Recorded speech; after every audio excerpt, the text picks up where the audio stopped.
Chapitre 2, du roman, La dictature militaire, l'enfer.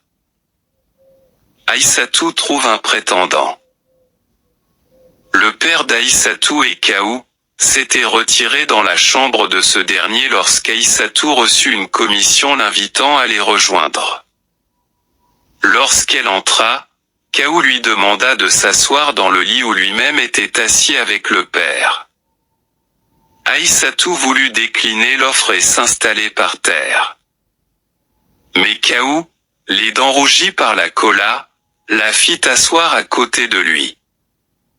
Il racla longuement sa gorge puis dit : « Aïssatou, que Dieu te bénisse comme il a béni ta défunte mère. » « Que dis-je ? Tu es bénie ma fille. Depuis ton enfance, tout ce que tu entreprends se remplit de chance. C'est le signe de la bénédiction.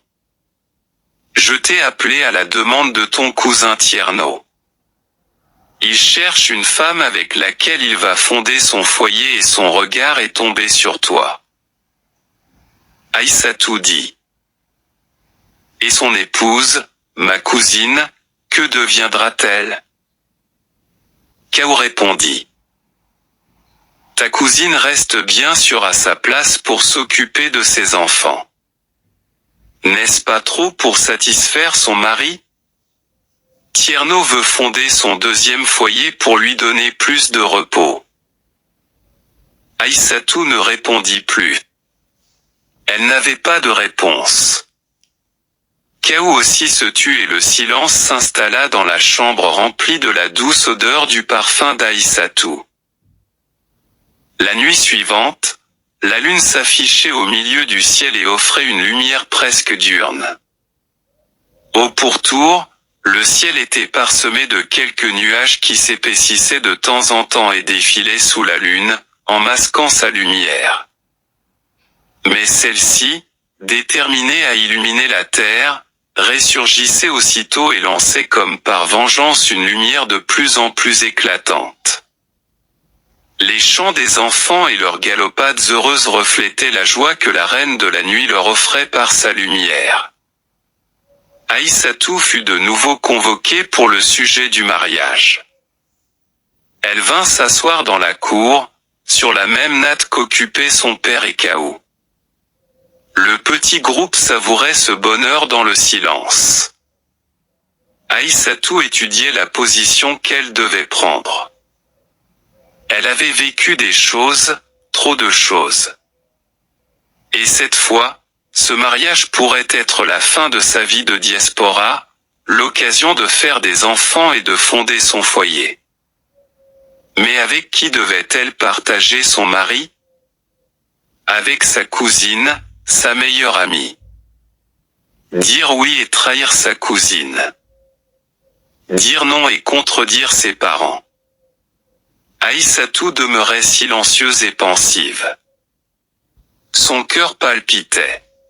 « Je te conseille d'accepter, Aïssatou. » Introduisit Kaou.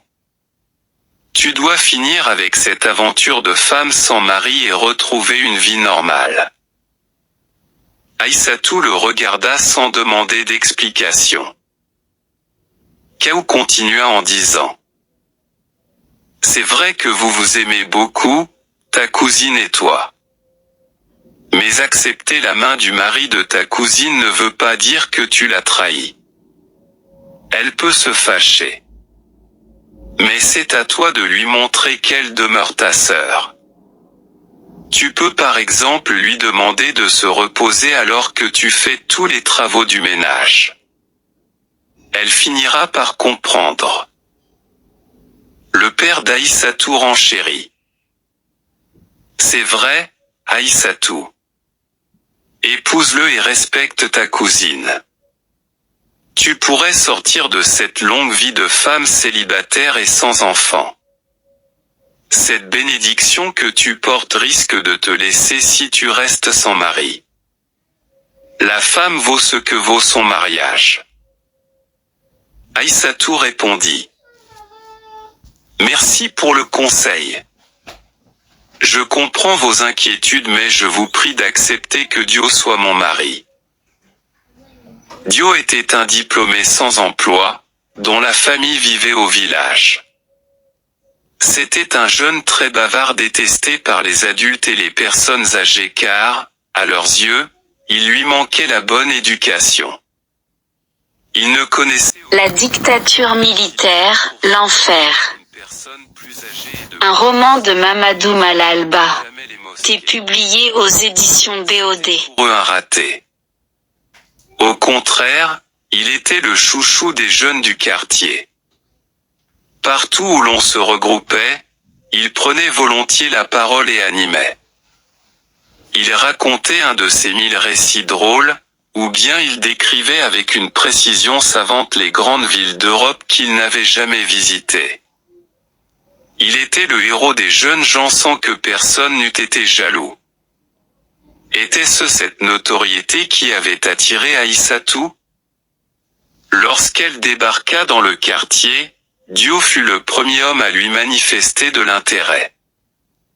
N'ayant pas d'autres occupations, il passait des heures à côté d'elle à bavarder et à la servir si bien que la nostalgie d'Europe n'eut pas de place dans son cœur.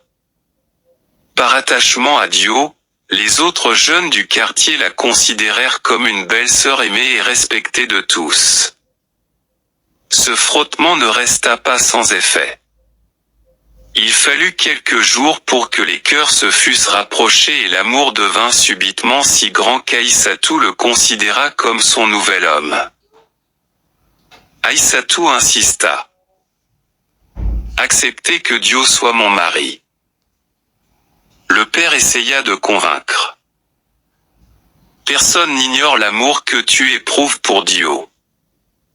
Mais après consultation des astres, nous avons trouvé que ce mariage avec Tierno t'apporterait plus de bonheur. Aïssatou répliqua. Non, papa. Vivre avec l'homme qu'elle aime, demeure le plus grand bonheur pour une femme. Kaou leur coupa la parole. Je pense que c'est le mariage qui importe. Notre bonheur, vous famille paternelle et nos oncles maternels, est de la voir heureuse dans son foyer. Le père expliqua. Et les astres nous aident à trouver la meilleure direction. Son premier mariage ne lui a pas apporté bonheur parce qu'elle a décidé seule, sans attendre notre consentement. Kaou contesta. Cette science d'astres meurt peu à peu. Ce n'est qu'une question de génération. Ce qui était vrai hier peut ne pas l'être aujourd'hui. Nous avons utilisé notre savoir pour réussir, laissons-les utiliser le leur pour s'en sortir. Comme elle a déjà fait son choix, suivons-la. Le père, malgré son opposition intérieure à ce choix, accepta et évita de s'opposer à cette fille sur laquelle reposait l'économie de toute la famille. La dictature militaire, l'enfer. Un roman de Mamadou Malalba. Tant qu'il existera des dictatures militaires, des livres de la nature de celui-ci pourront ne pas être inutiles. Ce livre a été édité pour la première fois en 2011 sous le titre « La veuve violée » et a remporté le Grand Prix littéraire de l'AIRF.